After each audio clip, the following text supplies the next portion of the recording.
This crowd rises to its feet. Vaccaro slammed it home. Garland left wing, free ball. Perfect! Garland one of the lane, lob to Mobley. Pow! And Allen blocked the shot at the rim. Pow! With the left hand and a foul. Welcome to the Chase Down Podcast, part of the Cavs media family. I'm your host, Justin Rowan. The Chase Down is presented by Fubo, the official streaming partner of the Cavs. Watch over 350 channels of live sports and TV, including FanDuel Sports Network without cable. There's no cost and no commitment. Try for free at FuboTV.com/Cavs. The Cleveland Cavaliers managed to avoid their first losing streak of the season. After dropping 2 games against the Atlanta Hawks, they got a comeback win over the Boston Celtics, maintaining their grip on first place in the Eastern Conference and first place in the NBA overall. Joining me today is my co-host, who's always at first place in my heart, Carter Rodriguez. Carter, how you doing, buddy? I don't want to start the podcast on semantics, but do you not count 2 losses in a row as a losing streak? Are you a three in a rower for either outcome? 3 is, yeah, it's got to be 3 to be a winning streak or a losing streak. No.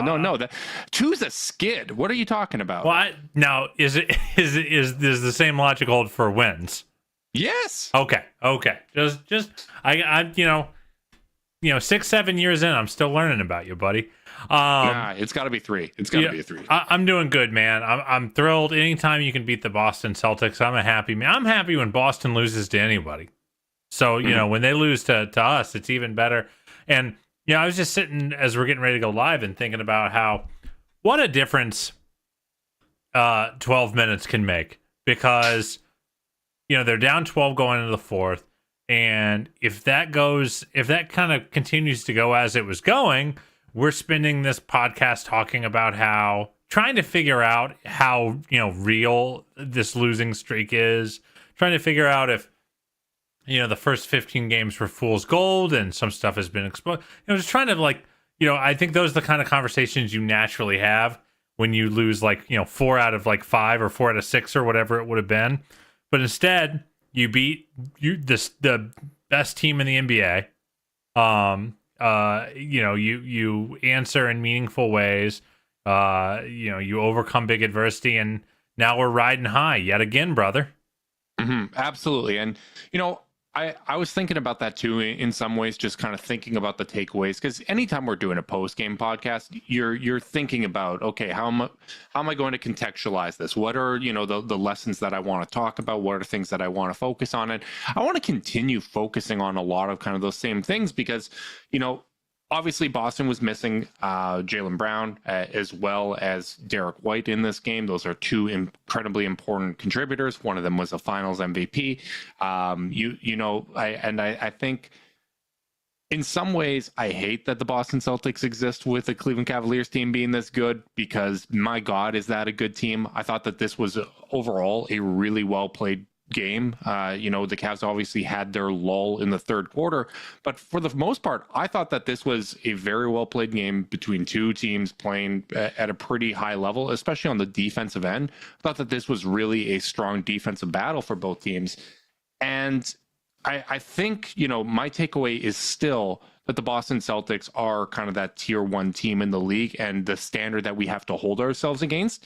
And between now and, probably May, because if we do play the Celtics, that's when I would anticipate it being. Between now and then, it's all about closing the gap, finding ways to be our best selves against the Boston Celtics. And I thought this game kind of showed both what Boston is still capable of doing to us defensively to make things very difficult on the offensive end of the court. And I also thought it showed once again that this is a very resilient Cleveland Cavaliers team. This is a team that doesn't let a lead get them out of the game. They find ways to battle back and find ways to compete. And as I said before, I thought that started on the defensive end when it came to this game. Yeah, I mean, the Cavs held Boston to a 105.7 offensive rating. And that is, that would be among the league's worst offenses. I thought they really, really guarded tonight. And unlike that I talked about that Raptors game where maybe they had an artificially good defensive rating because Toronto missed so many free throws. You didn't really get a lot of that from Boston. They went 18 of 19 from the line. They hit every In free fact, throw it's that the mattered. opposite. Like, Yeah. if we didn't play the fouling game at the end, like, they probably would have had a worse offensive rating because they made a lot of points in the last 20 seconds of this game. Yeah. So, like, I thought, other than a nightmare third quarter, where Boston, they won the quarter by 14, but had like a plus 50 net rating. It was like just hideous. I thought the Cavs played a really, really good. I thought they played 36 really good minutes against this team, and I thought they really did a nice job of forcing Boston into tough looks. They got up 49 threes, so not quite as good as the first outing in terms of limiting attempts, but I thought for the most part they funneled those threes to guys like Horford. Pritchard got up 10. You don't want him shooting a ton. Obviously, they're missing Brown and White on that front, but I just thought it was a really strong defensive outing for these guys. And, it continues to be one of my takeaways when it comes to this matchup is when you look the last couple of years, including the playoffs, the Cavs have held up very well defensively against Boston. Their defensive rating against the Celtics in the playoffs was very strong. You look back at 22-23, the Cavs had the sixth best defensive rating against the Celtics at 111.5. Last year was the eighth best defensive rating against the Celtics at 117.2. And this year it's at 116.1 through 2 games. It's held up. The Cavs have done a really good job defensively, and we've talked about this before on several occasions, but I think sometimes the Cavs offensive struggles end up getting, mischaracterized as defensive struggles, right? Like you'll always hear, they can get their shots whenever they want against us. They're shooting over us, blah, blah, blah.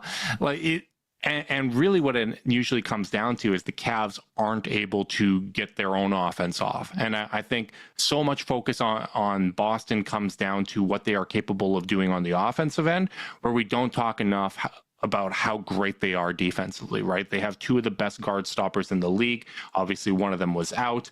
Al Horford and Porzingis as an interior duo is phenomenal on the defensive end. Tatum's a very strong long defender. Brown's a strong long defender, and they got guys that come in off the bench and do it. So I think to me, when I'm looking forward and I'm trying to see, okay, where can the Cavs narrow the gap offensively or narrow the gap against Boston overall? My concerns are still not on the defensive end. It's about how can we consistently implement our offense against what Boston is able to do defensively. Yeah, and I do want to get into some of the nitty gritty on what they did defensively, because I do. But before we do that, I do think we should just talk about. I just don't want to wait to talk about Donovan Mitchell, who went. That's earned. Yeah, who absolutely. went ballistic. It's funny. He has 5 points in the first half. It's just every shot is just leaving his hands terribly. Following up probably one of his worst offensive games as a Cavalier against the Hawks in the second leg of the home and home with them. And I tweeted something like, guess it's Donovan's turn for a nightmare game against Boston, and Darius will carry. And then just goes ballistic. Scores 20 points in the fourth quarter, doesn't miss a shot. And I do think it was kind of a proof of concept of as nice as the Cavaliers' revamped offense is, as important as it is that Evan can initiate plays, as important as that Darius is the straw that stirs the drink on offense and raises everyone's games, it's really nice just to have a super duper star shot maker that can just get really, really hot and carry your offense through. Mm-hmm. I totally agree. And, even in the third quarter, I thought, they came out of the half and I thought the focus was to get Donovan going. Let's start to get him some looks. Let's try to get him going, because I think there's an understanding that if you're going to score at that level against Boston, if you're going to keep up with them, you're going to need Donovan Mitchell playing like a superstar. And I've just continued to be impressed with his ability as a Cavalier to find ways to impact the game, to find ways to make a difference, because, we saw it last year when he was battling through, the knee issues and there wasn't the same explosiveness. He found ways to continue to adjust, to make an impact, to still be a good scorer. And I like the fact that he's still shooting. I thought in the first half, against Boston, even though he didn't shoot the ball well, I thought the process was he so was much playing better. completely fine. I thought he was playing fine. I thought, the prior game against Atlanta, it felt like he was forcing, right? Like it felt as bad as the split looked. I didn't think that was the case in the first half. I wasn't particularly worried about it. And I think it just shows, the level of confidence that he has to not let, those bad shots kind of accumulate in his brain to start weighing on him and make kind of those compounding mistakes from a decision-making standpoint. And, and Kenny talked about that going post- to happen, but, to respond in that way and to, right the ship against the Celtics, I think it shows just how mentally strong he is. Yeah, and Kenny talked about that post game about how he's never been around a player who is as even in his demeanor as Donovan. He's just kind of, even when he's having a nightmare stretch, he's kind of there. He mentioned he's more even tempered than the coaching staff, which I thought was a kind of a funny observation. And yeah, I mean, it was just a superstar performance, and obviously no Derek White, so it's got to matter. We have to keep couching this.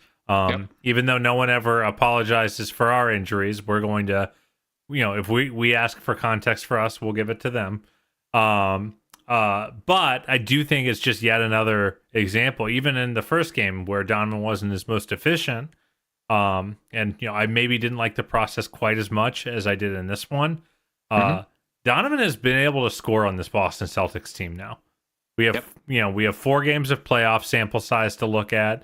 We have a couple games, so far in this season. He has been able to get to his spots against this team. And that's really important, because no matter how much, as I mentioned, no matter how much we need Evan to play better, and, he had a really rough offensive game in this one. There's no ifs, ands, or buts about it. As much as we need Evan to diversify the attack, you do just need bucket getters, especially against a team that switches as much as this does. There's no scheme that is better than against a switching defense late in games that is better than Donovan hits a pull-up 3 that. Sometimes you just need that. You can't maneuver your way to everything. You want to have that as a backbone and to rely on. Every now and again, you got to break that glass. And Donovan is one of the best break glass in case of emergency players in the league. And I feel like this game was the best kind of example of that. Maybe that he's had as a Cavalier, I don't know. Maybe that's too reactionary of a take in the post game. We have to be prisoner of the moment when it comes to these podcasts. But and I think the interesting thing with Donnie too is both games against Boston, as you said, he did score in them. But he started off poorly from a shooting standpoint in both games. I think the one in Boston, he was 5 of 15. There was that time I remember looking at the box score where it's like Darius 3 of 15, Donnie 5 of 15. And it's like, okay, well, the guards just don't have it tonight. And he found a way to, make an impact to score in that game to give the Cavs a chance to steal it at the end. And even though they didn't win it, they managed to make a game of it and stay competitive. And I think tonight was a night that the guards really came to play. They made a big time difference. Darius in the first half, he outscored the rest of the starters combined. He had more points than the rest. And boy, did it feel like it. Right. 8 assists, no turnovers on a night where the Cavs had a lot of trouble turning the ball over and giving Boston extra possessions. Even his 4 fouls, I think 2 or 3 of those were in the foul off at the end of the game. Yes, they were. And, for as well as the Cavs played defensively, they needed to play really well defensively because we did not win the possession battle. This is not the roadmap to beat the Boston Celtics. 17 turnovers. Man, I didn't even notice that. Yeah, 17 to 9 turnovers. From a steal standpoint, Boston had 11. We had 5. From an offensive rebound standpoint, they had 10. We had 6. We did not do well. Where we beat them was points in the paint, 40 to 24. I think you kind of assume that against the Celtics that they're not going to get into the paint as often as the Cavs. And we kept them out of transition. They only had 3 fast break points on the night, and I think that was really important. And that, goes to show the level of focus that they had defensively, that they were picking up their man in transition. They were forcing Boston to beat them in the half court.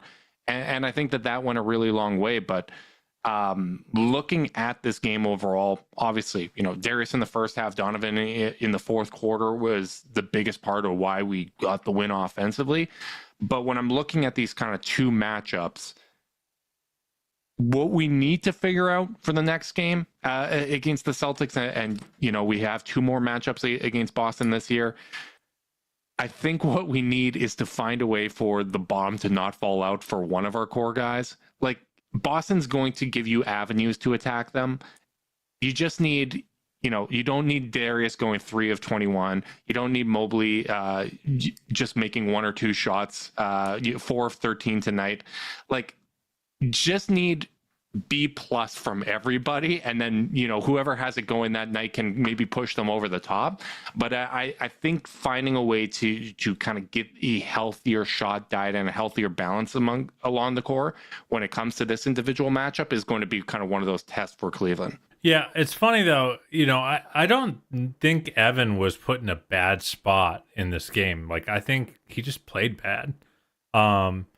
I think the Porzingis thing is, the biggest material change in terms of additions to the court. I think he really had Evan and Jarrett spooked tonight. He is just so big. He covers so much ground. And even when he's not quite in position to block shots, I thought they were short arming around the hoop, Mm-hmm. And Evan, I thought, also the touch just wasn't there for sure. He also had a little bit of regression, where he was doing the thing with especially with Cornet and Horford for Evan. His superpower is I can get up faster than you. As I can jump, I can load up a jump faster than you can. And we saw in that, that game 5 last year in the postseason where Evan was just going up the second he had a sliver of space. And he wasn't doing that tonight. There was a lot of hard shoulder into the chest, open up a little space, pump fake, and then try to, put up a jump hook. I mean, there was that one possession late in this game where Horford, almost dented the floor. He spiked his shot so hard because It's like, hey man, if you just go straight up, you're against them. You're not going to get a clean look. You're taller and have long arms. Just jump fast and high point the ball when you get that little buffer zone of space, and you're gonna have a much better shot at a nice finish. So Evan obviously doesn't play well. The biggest tactical thing I want to talk about in terms of here's the nice thing about this game. Sorry, I'm being a little scatterbrained. Here's the nice thing about this game is you win and you got a lot of good tape. You got a lot of good tape of stuff to learn about. And I thought a huge thing that they need to figure out on the other end of the floor defensively is how to handle Porzingis on the nail.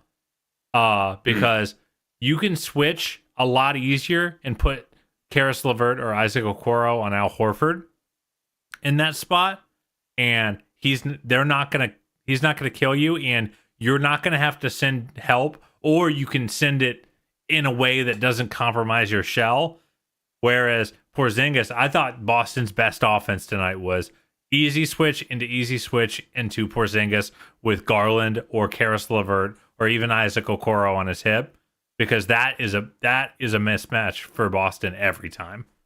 Yeah, I agree with that. And before we move off the Mobley attacking Boston point, I just want to say the tricky thing about Boston is, they're going to speed up your decision making. You have to make those decisions very, very quick. And I agree with you. I think this gives them very usable tape. I think it gives them film that they can work on. I don't think that this is a matchup where Mobley can't be successful. I just thought he got a little sped up, and it was reflective in, just rushing the shots and not having the touch that he normally has. And, we're going to need to continue to find ways to keep him involved. I just don't think that there is a route to beating Boston 4 out of 7 times without Evan Mobley being weaponized in the offense and without him being a major part of the attack. So that's going to be, number one thing on the list when we look at the third matchup against Boston, assuming both teams are healthy in that one. We're going to want to see what changes in terms of how they attack with Evan Mobley. But I agree with you. I think that was Boston's most successful kind of go-to pet action. And I want to get into the soft switching because it has been one of my gripes so far with the team defensively. I know we touched on it a little bit when we were talking about the opponent three-point shooting on the last podcast. But I do feel I agree with playing in the base defense, and when a switch comes, playing it straight up. I thought in the first half in particular, Darius did a tremendous job on Tatum when those switches came. I thought he was unsuccessful more times than he was successful against Darius there. But that kind of soft switching we were doing across the lineup, right? And they got a lot of favorable matchups when it came to Porzingis. They got a lot of favorable matchups down the stretch when it came to Tatum with Darius. And, I just would like to see maybe just a little more effort in terms of battling through the screens. And I think it's very clearly that this is how, this is the plan of attack. This is how we are supposed to be doing it in terms of, the giving up the switch right away. But particularly when it comes to, Isaac Okoro, who was starting off on Tatum a lot of time, Okoro is one of the better screen navigators in the league. And I would just like to see a little more friction there. I'd like to see Boston, screen and rescreen and fight through it and burn some clock and expend some energy before they get to that switch. And I think the same thing goes to, Porzingis and allowing Mobley and Allen to navigate those situations and stay with them a little bit longer. I just feel like we can trust these guys a little bit more when it comes to battling through screens. And that would be one of the tweaks I would like to see defensively. So before I jump in on that, because I mostly agree with you, but I do have a few caveats. I do think we just have to talk about how good Darius was and how hard he fought against Tatum. We, myself and Mac reacting to the first game, and us and me and you in subsequent pods talked about how we like that strategy. We are fine with Darius fighting and scrapping and baiting Boston into ISO ball. I thought it looked even better today than it did in the first game. Tatum had a lot of plays where he tried, when Tatum just turns the corner on Darius and just straight up attacks, he's going to get a good look. But the thing about Jason Tatum, and like any other Kobe disciple, is they just love their bag. They've worked very, very hard on their bag, and they want to show it off. And, every time he took a face-up fadeaway or tried to, do a floater with Darius up in his chest, I just thought that was a win. Whether it went in or not, I just didn't care. I just thought that was a win. And, I think the points per possession data will show that in the aftermath. I thought that it really gunks up Boston's offense. It just does. This offense is unbeatable when you are in rotation and they're 5 out and they're just swinging it and just waiting for you to screw up or to hesitate or not to know where to go, and they'll spray threes. Boston only had 1 assist in the fourth quarter tonight, which I think really goes to show the degree to which it was gummed up. I thought that, because you can talk about the foul stuff all you want, and I do think we'll hit on that before this podcast ends. But that doesn't account. That's only the last 30 seconds of the game, pretty much, or the first 11 and a half minutes of that quarter. That there's just not. Boston was not getting movement. They were not getting the Cavs in rotation. So that's even with a very spaced out floor where it was hard work to bring help. It wasn't like Darius was just all his job was to do his best to funnel to Evan or Jarrett. Evan or Jarrett weren't in the paint either.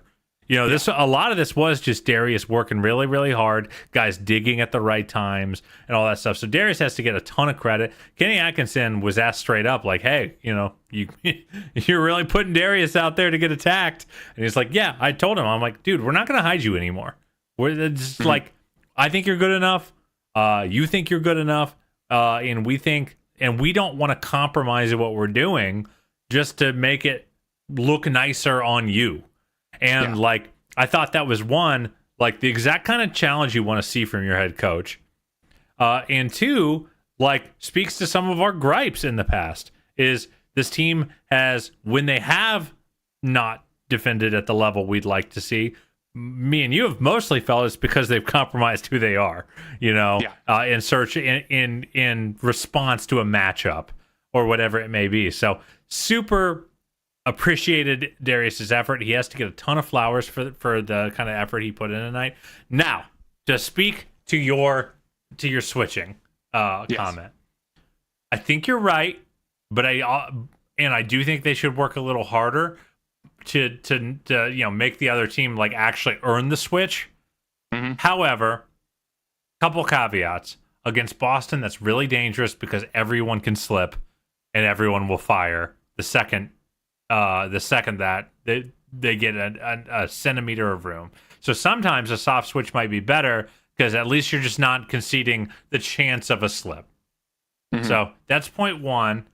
Point two, I think that in this game, especially in those minutes where Porzingis was killing them, getting switched on the guards, I think one thing they're going to look at the tape, and of course, I've only watched the game once myself, so grain of salt here. I think they need to get better at their tag outs on those. Because because my whole premise of playing two bigs late against Boston is that even when you get Jarrett out on a Derek White or a Drew Holiday late in a possession, you don't have, a 6'7" or a smaller guy trying to guard Porzingis in the post. And, the nail makes it harder to do those tag outs. But there were a couple times where, Okoro was switched on to Porzingis, Mobley was guarding Horford in the corner, and they were like a couple feet apart from each other. And those are the kind of possessions where it's like, hey, buddy, let's switch it up. And let's tag out and not yield an advantage. Let's make them waste time trying to get back to something advantageous. So I think if you're going to soft switch on the front, your tag out game on the back better be really, really good. I thought it was okay. I thought it was solid tonight. But like at its worst, that's where you really see that tag out. So not saying they shouldn't fight harder on the switches, but I do think I don't think it's cut and dry as much as it might seem like. It doesn't seem like you're making them pay that much, you're giving up that much, or you're drinking that much poison and saying, hey, fight that screen a little bit, because there is a little more mess there. I think that's fair. I'm not going to push back. I think that is a smart and nuanced thing. You know me, I like to simplify things. I'm not a big brain. True. I'm not a big brain talker. Can I simplify it to when it's just the wings? Yes. I'd like to see it rather than when Porzingis is involved. Because like when it was Okoro and Garland, I liked when we took a timeout with about 3 minutes left. I thought we defended it perfectly after that point. Like I thought we weren't giving up the soft switch. There was times where Tatum had to fight 2-3 times to get that switch to Darius, and then Darius did a tremendous job on him. One of my biggest gripes, and I think it's people doing what I like to do and simplifying things a little too much, is the whole shooting over thing. I was getting snarky about it all game, where I was like, look, the Peyton Pritchard shooting over the shorter Evan Mobley, and Tatum hit the one shot over Darius, and then Darius hit the three over Tatum, and I'm like, Darius is shooting over the larger Jason Tatum. We're all shooting over someone, aren't we? Right, we really are. Like it drives me nuts because I think it's one of those things that just kind of sounds right but doesn't track. Like when you look at it for the season, teams are shooting 22.5% from three when a Cavs defender is within 4 feet of them. If it's an actual contested shot where there is a defender within 4 feet, they are shooting 22.5%, which is the sixth fewest in the league. When you're talking about inside the 2-point arc, just that kind of 2 to 4 range for defenders. So I kind of use that to eliminate those rim attempts where guys are right up within 2 feet. It's the fifth worst field goal percentage on kind of those contested shots. Like, it's not a thing. Great shooters can shoot over length. They can shoot over shorter guys. But for the most part, when you're up close, it's going to make a difference. And yeah, Darius is on the shorter side at 6'1", but he's got a decent wingspan. He is pretty strong. He moves his feet well. And like, I think Kenny Atkinson, in the philosophy of let's not hide him, it's probably very similar to what the Warriors have with Steph Curry, right? Like Steph plays very good positional basketball. He's got active hands. He gets those steals. He's an inch taller than Darius, but when you look at it, Darius does have the bigger wingspan, and he has a higher standing reach, which when you're talking about ability to contest shots, an 8'2 standing reach being bigger than an 8'1 standing reach, that is more relevant than what their standing height is. So I think it's the right philosophy. Allow them to defend straight up, because when you're bringing help and you're in scramble mode, Boston's just going to kill you. They are the number one ISO team in the league. Force and bait them into those bad habits. I would just like those bad habits to come with a little bit more work on the front end. Like I want Jason Tatum to get worn down. And I think some of those possessions that he missed those shots on Darius, some of that is influenced by the fact that he had to work harder to get to that switch. He had to fight a couple times and get those rescreens with Okoro before he got to Darius. And I think doing that work on the front end is going to sometimes impact the end result on the back end. Yeah, it's also just a tremendous amount of work to back anyone down from 18 feet in, and you're just slamming into them over and over again. And I'm sure Darius is taking a well-earned ice bath right now himself. But when you're working that hard and slamming your body into the opponent over and over and over again, you're maintaining your balance to score. It becomes taxing, especially in a regular season game. So I'm not saying, again, I think it's really important that we note this strategy could absolutely yield a 60-point Jason Tatum playoff game. That's part of what the game you're playing is. You are 100%. You are inviting certain risks into the fold by playing this way. But ultimately, I'd just rather die that way. I'd rather make Tatum score 60 on me if the Celtics are only going to score or get one assist in a quarter. So again, a really, really cool game from Darius. And again, I just think there's a lot of good tape. There's a lot of stuff that they can go, oh, they did this. Oh, we got exposed in this spot here, and we didn't have a good answer. A little note, by the way, about the degree to which Boston's taking this seriously. Neemias Queta did not play. I noticed it after the game. I was like, because basically, first off, Missoula only ran a 7-man rotation. Basically, Cornette played 9 minutes, and Springer played at the very, very last 10 seconds of the game. No one else got in the game. And Queta was the scab the Cavs picked at in their third quarter comeback just a couple weeks ago. And this time he didn't even get to play. So it's clear to me Boston is just as interested in winning these games as the Cavs are. This is, they're not just running out their standard array and hoping they win. Joe Mazzulla wanted to win this game. Yeah, I saw a stat after the first Boston game where it was basically the first time in a regular season game 2 teams have used an 8-man rotation. Excluding the COVID season where teams were just missing everybody, but it had been 10, 15 years since it had happened. These teams are taking this really seriously. And, Kenny obviously went with a bit of a deeper rotation, giving Jalen Tyson some first half minutes. Same with Ty Jerome. I thought Jerome struggled a little bit. How about Jalen Tyson with the, oh, wait, I'm not in college anymore charge attempt with 2 feet healthily in the restricted area? Yeah, you gotta know that's a rookie moment. I feel like he's gonna get clowned for that I want to say it's Kenny that always opens up tape with a funny moment. I feel like that is my prime contender to open the next tape review session. That definitely would be up there for sure. It wasn't funny in the moment because I was like, oh God, come on, we're doing such a good job keeping Tatum off the line. Well, there's an anxiety that comes with these games, but that definitely was kind of one of those funny rookie moments. And I do feel obviously getting a win after those 2 losses against Atlanta, it's going to feel good, right? We needed to see a win. Kenny joked about how, you're sitting there wondering if you're ever going to win again anytime you lose 2 games. It's nice it's nice to see myself in my coach. 100%. Line up data nerd and anxiety. That is my exact style. But I think it feels extra good to get that win on the defensive end because there has been so much slippage on that end. I thought it was not good against Atlanta, particularly in that second game. But to get a win on the defensive end against Boston, I think it just goes to show you again how good they can be when they're locked in. Yeah, man. What a fun game. And by the way, Niang has to get some love too. Really, along with Darius, probably the only other player who played well on offense in the first half.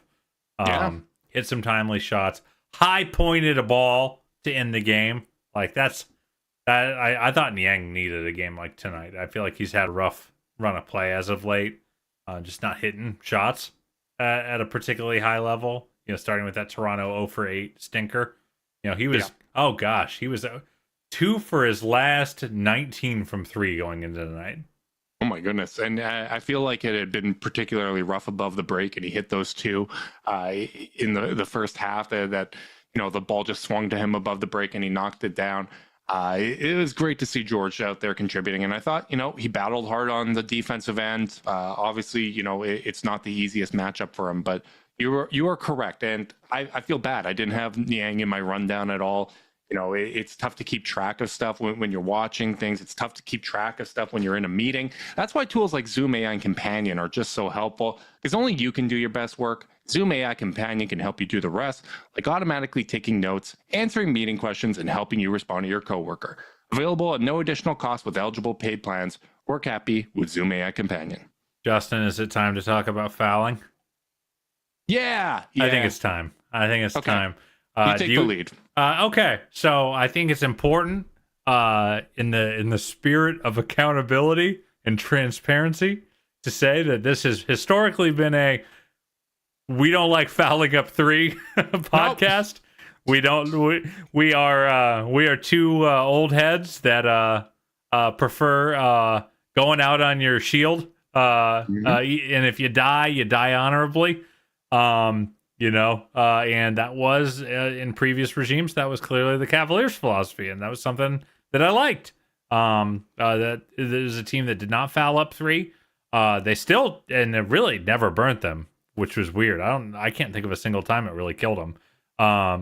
But with new, I wondered if this would be the case. With new coaching staffs comes new philosophies, and the Cavs fouled up 3, and boy, did they do it a lot. It started at like they were doing it at half court. Kenny after the game talked about how he used to not be a foul up 3 guy. And the data just kind of overwhelmed him.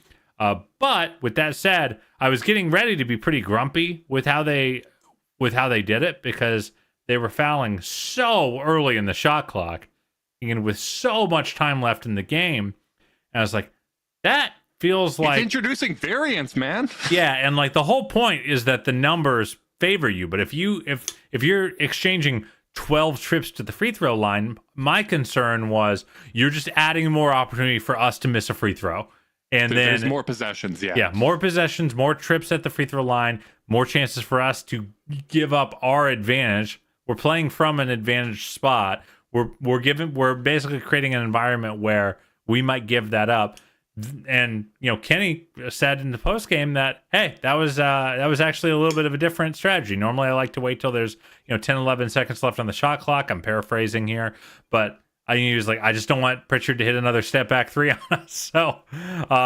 So we're just fouling when they cross half court, and I'll trust my guys to get the ball in and hit their free throws, which they did. This worked out. Do I love it? I don't love it, especially aesthetically. But and morally. Yeah, it's not my favorite thing in the world, but this is, we certainly won't be outliers in the league if this is our strategy moving forward. And I don't think they'll do it exactly like this against every team. Well, I don't know. I'm rambling a little bit. What do you think? I don't I get it. I'm not going to say it's the wrong decision. I don't think it's particularly fun to watch. But I get it. I think, and Kenny, I think you were correct in pointing out him saying post game. It's not normally when we would do it. I thought maybe there were some opportunities when they had it, had the ball trapped where it was inbounded to Pritchard and there was 2 guys on him. You could have let the clock go a little bit more. Maybe when you do it in the future, you don't foul like the guy bringing up the ball right away. You kind of let, if he's going to take a full sprint shot from half court or whatever, maybe with Peyton Pritchard, it's actually the correct decision to not let him do that because he seems to hit all of those shots. But, for the most part, make them burn a little bit more clock. I understand it as a philosophy. I'm absolutely going to play the result here and say, hell yeah, it worked. But I think even if you are going to do the strategy, you could probably change up your approach with it, let the clock go, because you're right. When you have that many possessions over like an 11-second span, it just feels like there's so many things that can go wrong, right? Like even just getting the ball inbounding. We saw that come very close with that Mobley lob to Niang. It's one of those kind of feeling out process, and Yeah, here's what I'll say. And I think I actually just do disagree with the strategy to foul as they crossed half court, even though it worked. Because to me, I think there's a with the Celtics, they have one variable that they have to control, which is make free throws. Mm-hmm. With the Cavs, they have two variables they have to control: the inbound and the free throws. The inbound and the free throws. And when you are operating from an advantage, aka you're winning the basketball game, I am trying to make the other team have to throw stuff against the wall.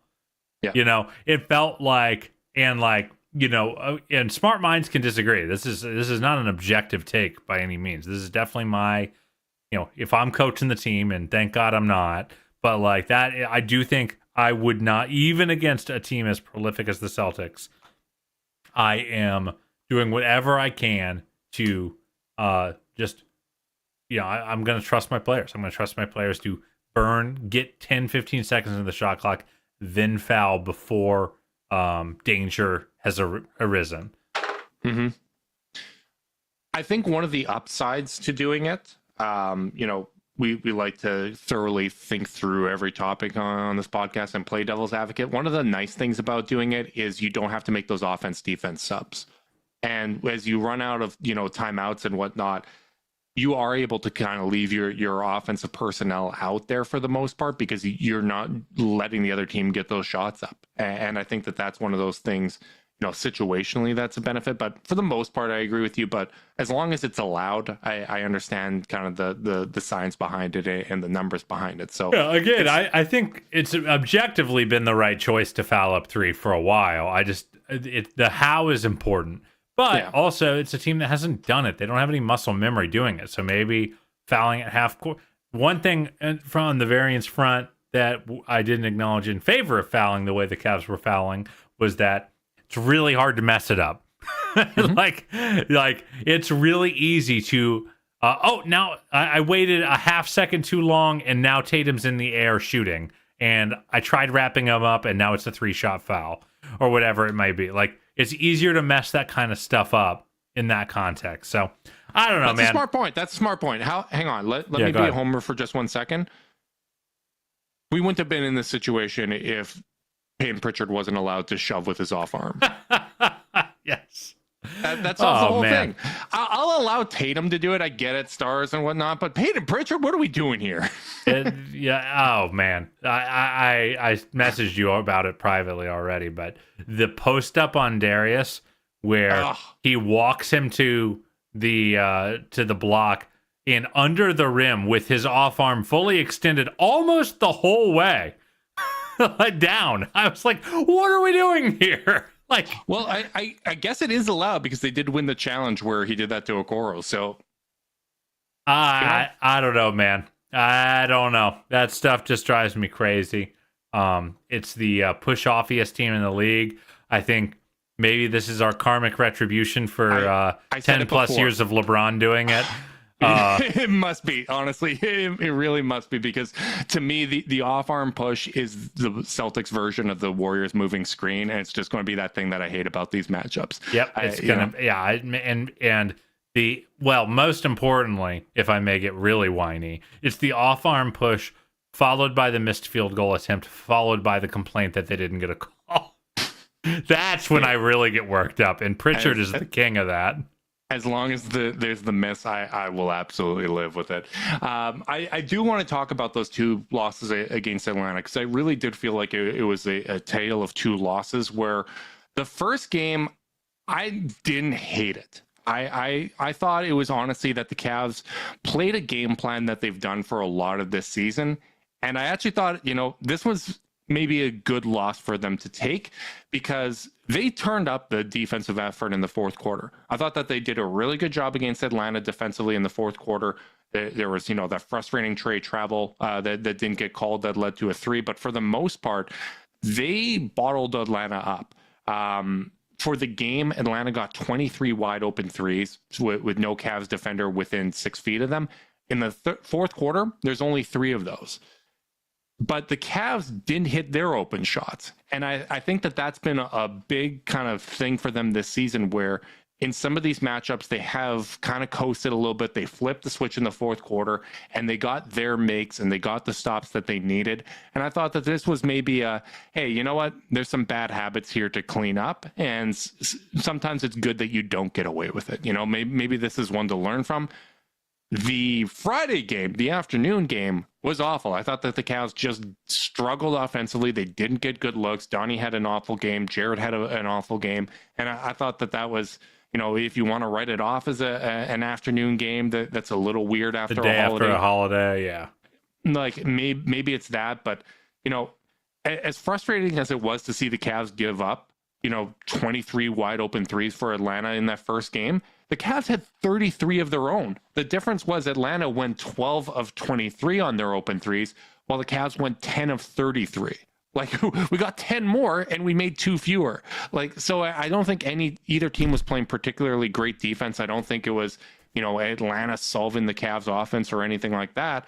It was just, one of those shot making games. And the Friday game was just so bad, I didn't know what to do with it. Yeah, I mean, I think eventually you're just going to have a stinker. I'll tell you what, if you are It's Cavalier podcast listener with Mac Perry, one of his favorite things that he's mentioned almost every game is that he thinks this Cavs team is going to become the second team ever to score 100 in every single game. Mm-hmm. Boy, did they flirt with it in that second one against Atlanta. They put up 101 and just, really play, 2.5 really ugly quarters of offensive basketball. But again, that's why you have to bounce back. And that's, the season does come with stinkers and bad stretches. And man, again, I go back to what I opened the podcast with. Thank God for the 12 minutes that closed this one, because how different is the narrative around the Cavs if they lose 3 in a row after this unbelievable start? Boston exposes some things. They win a game against a zombie New Orleans team down, 90% of their payroll, and a tough, a game against the Raptors who just aren't that good. Then you get, 2 double-digit losses, and then you host Boston, missing 2 of their rotation players, and you lose again. It's like, oh man, like the entire narrative can just flip just like that. It's so fast, it's so variable, but all that really matters is the win.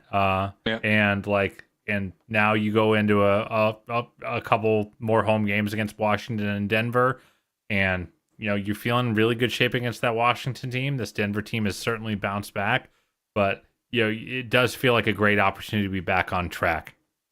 Yeah, it really is an opportunity for them to, iron some things out, find a rhythm offensively. Obviously, with the loss against Atlanta on Friday, they were eliminated from the NBA Cup.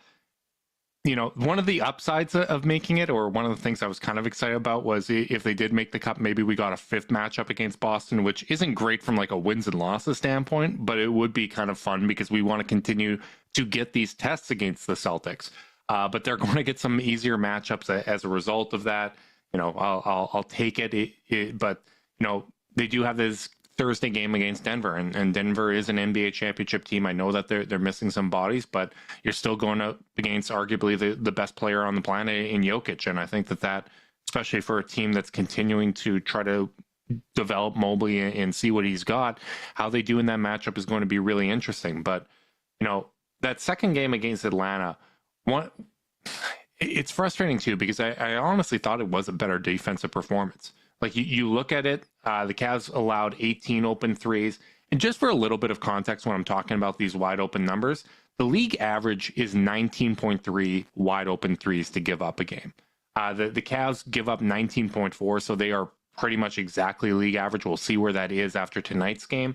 But the Cavs went, or the Hawks went 8 of 18 on those wide open threes. The Cavs only generated 11.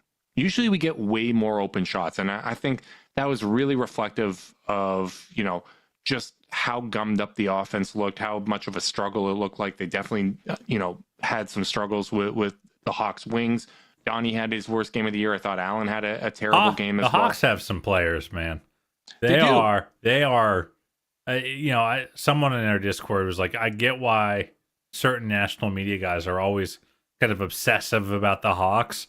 Because when you watch them and you go, oh, Trae Young, Bogdanovich, Hunter, Jalen Johnson, Capella, Okongwu, like they just got players up and down the roster. They have the number 1 overall pick in Ricochet. Like they have a lot of really good, helpful players, and like really they should be more than what they are. Yeah, I totally agree, and I think that they are going to be a playoff team in the East this year.